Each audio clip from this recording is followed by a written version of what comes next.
उत्तर प्रदेश के एक हरे भरे गांव सीतापुर में हरिहर नाम का एक सीधा साधा किसान अपनी पत्नी सुजान के साथ रहता था। हरिहर बहुत मेहनती था, लेकिन उतना ही भोला भी। जो भी मीठे शब्दों में बात करता उस पर भरोसा कर लेता था। दूसरी ओर उसकी पत्नी सुजान अपने नाम की तरह होशियार और दूरदर्शी थी। वो जल्दी किसी की बातों में विश्वास नहीं करती थी। हरिहर दिन रात मेहनत करता, लेकिन उसका लाभ गांव का जमींदार रघुवीर सिंह और व्यापारी हड़प लेते थे।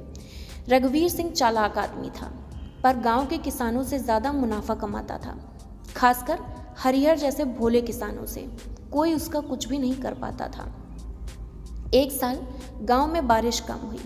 हरिहर की पूरी फसल सूख गई, खाने के लाले पड़ गए। उस साल रघुवीर सिंह ने हरिहर को बीज और खाद कर्ज में दिए और 3 गुना सूद वसूल रहा था। हरिहर बेचारा घबरा गया। जब वह घर आया तो बहुत उदास था। सुजान पानी देते हुए, क्या हुआ जी, आज इतने चुप क्यों हो? हरिहर, फसल चौपट हो गई। रघुवीर सिंह कर्ज मांग रहा है, अब या तो खेत बेच दूं या तो बैल। सुजान गंभीर होकर, ना खेत बेचोगे ना बैल, अब उसका जवाब मैं दूंगी। हरिहर को यकीन न हुआ कि उसकी पत्नी कुछ कर पाएगी, पर उसने भी सोचा जो होगा देखा जाएगा। अगले दिन सुजान अपनी संदूक से साड़ी निकाली, माँ की दी हुई पायलें पहनी और खुद एक समझदार स्त्री की तरह तैयार हो गई। फिर सीधे ठाकुर रघुवीर सिंह के घर पहुंच गई। रघुवीर हैरानी से, अरे किसान की पत्नी यहाँ, कहो बहुरानी क्या काम है? सुजान, आपसे एक विनती करने आई हूँ ठाकुर साहब। आप हमारे गांव के राजा समान हैं। हमने आपसे कर्ज लिया है, पर इस बार फसल नहीं हुई। रघुवीर सिंह, तो कर्ज तो देना ही होगा, नहीं तो खेत और बैल जब्त कर लूँगा। सुजान, ठाकुर साहब, खेत बैल लेने से न आपकी इज्जत बढ़ेगी न हमारा पेट भरेगा। एक प्रस्ताव है मेरे पास। रघुवीर सिंह, बोलो। सुजान, आप गांव में व्यापार करना चाहते हैं ना? मैं आपको 1 महीने में 2 गुना मुनाफा करवा कर दिखा सकती हूँ। आप मुझे बीज और खाद पर और कुछ कर्ज ना दें, बस एक छोटी दुकान लगवाने में मदद कर दें। रघुवीर, औरत होकर क्या करेगी? सुजान, अगर आप 1 महीने में मुनाफा ना हुआ तो खेत भी और बैल भी आपका। रघुवीर सिंह को चुनौती पसंद थी। उसने सोचा औरत है, क्या कर लेगी, और हंसते हुए हामी भर दी। अब शुरू होती है असली कहानी। सुजान ने गांव की औरतों को इकट्ठा किया, सबको काम दिया। किसी को पापड़ बनाने का, किसी को अचार बनाने का, तो किसी को सिलाई करने का। खुद वह दुकान में बैठती और ग्राहकों से हंसते मुस्कुराते बात करती। उसने शहरों से सस्ते दामों में सामान मंगवाया और गांव का थोड़ा मुनाफा में बेचने लग गई। अपने घर का काम कुछ करके पैसे भी कमाने लगी। हरिहर रोज़ देखता और सोचता, ये मेरी वही सुजान है। 1 महीने बाद रघुवीर सिंह दुकान पर खुद आया। रघुवीर, कहाँ है वो व्यापार करने वाली औरत? सुजान दुकान से बाहर निकलते हुए, यहाँ हूँ ठाकुर साहब, ये देखिए हिसाब। उसने सारे मुनाफे का लेखा जोखा रखा था, हर रसीद, हर बिक्री, हर लागत। रघुवीर सिंह दंग रह गया। रघुवीर सिंह, तुम तो कमाल कर दिए बहुरानी, ये तो सच में 2 गुना मुनाफा है। सुजान, क्योंकि मैंने लालच नहीं किया, भरोसा और ईमानदारी से काम किया।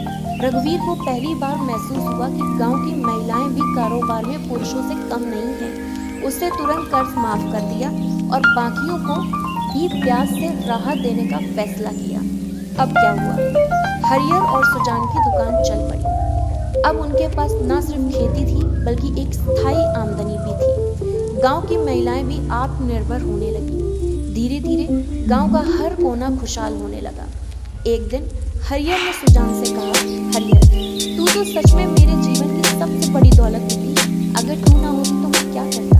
सुजान हंसते हुए, तू तो अभी भी बैल बेचने का सोच रहा होता। इस कहानी का अगला अंक, पंचायत का सम्मान और नई राहें। सुजान की सफलता की खबर अब पूरे जिले में फैल गई। एक दिन गांव की पंचायत में एक सभा हुई। सरपंच मंच में घोषणा की, आज इस सीतापुर की बेटी बहू और प्रेरणा श्री सुजान बहुरानी को सम्मानित कर रहे हैं। उन्होंने यह दिखा दिया कि औरत सिर्फ चूल्हा चौका तक ही नहीं सीमित। सभा में तालियां गूंज उठी। सुजान को फूलों की माला पहनाई गई, एक सम्मान पत्र दिया गया और गांव की नई महिला प्रशिक्षण समिति के अध्यक्ष घोषित किया गया। अब वह गांव की बाकी औरतों को हुनर सिखाने का काम करती है। शहरों में उन्होंने कहा, आपकी तरह की महिलाएं की हमें जरूरत है, जो गाँव को बदलने की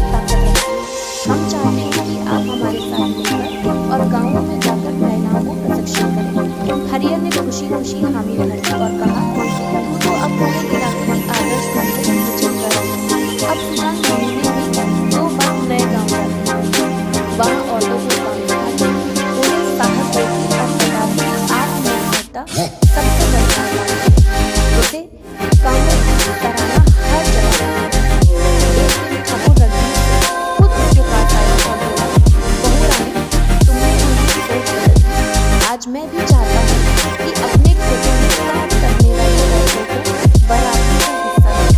सुजान मुस्कुराई और कहा, समाज तब बदलेगा जब आप जैसे लोग बदलेंगे और आप बदल जाए ये देखकर खुशी होगी। सो दोस्तों, इस कहानी की नैतिक शिक्षा ये है, एक स्त्री सिर्फ हर घर की शोभा नहीं बल्कि पूरे समाज की दिशा बदलने वाली शक्ति है। अगर उसे अवसर, शिक्षा और विश्वास मिले तो वह हर असंभव को संभव बना सकती है। सुजान की तरह हजारों औरतें आज भी भारत के गांवों में एक नई क्रांति की शुरुआत करते हैं।